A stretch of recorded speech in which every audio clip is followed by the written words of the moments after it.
కామారెడ్డి జిల్లా వ్యాప్తంగా రంజాన్ వేడుకలు ఘనంగా జరిగాయి. కామారెడ్డి ఆర్డీఓ కార్యాలయం ఆవరణలో ఈద్గా దగ్గర ప్రత్యేక ప్రార్థనలు చేశారు ప్రభుత్వ సలహాదారు షబ్బీర్ అలీ. రాష్ట్ర ప్రజలకు రంజాన్ శుభాకాంక్షలు తెలిపారు ప్రభుత్వ సలహాదారు.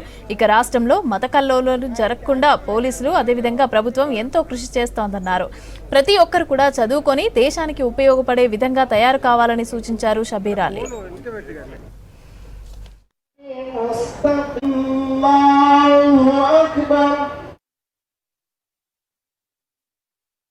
రంజాన్ పండుగ అంటే ఈదుల్ ఫితర్ భారతదేశంలో మరియు యావత్ తెలంగాణ అండ్ కామారెడ్డిలో కూడా ఘనంగా జరుపుకున్నాము.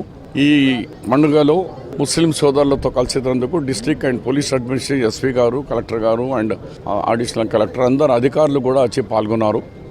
కాబట్టి 1 మంత్ ఈ రంజాన్ పవిత్రమైన మాసంలో అరేంజ్మెంట్స్లో అన్నిట్లో state government and district administration చాలా బాగా చేసినందుకు యావత్ కామారెడ్డి ముస్లిమ్స్ అండ్ తెలంగాణ ముస్లిం తరఫు నుంచి యాజ్ అడ్వైజర్గా నేను కూడా అప్రిషియేట్ చేస్తూ ధన్యవాదాలు తెలియజేస్తున్నాను. ముఖ్యంగా గౌరవ ముఖ్యమంత్రి గారు ఎవ్రీడే మానిటరింగ్ చేసినారు లా అండ్ ఆర్డర్ మీద. ఆయనకు కూడా కామారెడ్డి ప్రజల తరఫు ధన్యవాదాలు చెప్తూ ఈరోజు నేను ఈద్గాలో మాట్లాడుతూ నా మెసేజ్ ఒకటే, ఎడ్యుకేషన్.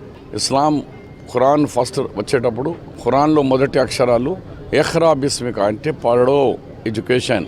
అయితే నా అపీల్ ఏముందంటే మీ పిల్లలకు చదివించండి. గవర్నమెంట్ టెంబరీస్ స్కూల్ నుంచి మొదలు పెట్టుకుంటే 5th నుంచి ఇంటర్ దాకా ఫ్రీ ఎడ్యుకేషన్ ఉంది, దాన్ని వాడుకోండి. మీ పిల్లలకు కూడా ఇలా కొత్త టెక్నాలజీ, ఏఐ టెక్నాలజీ వస్తున్నది. అన్ని టెక్నాలజీలో ముస్లిమ్స్ కూడా పంచుకోవాలా.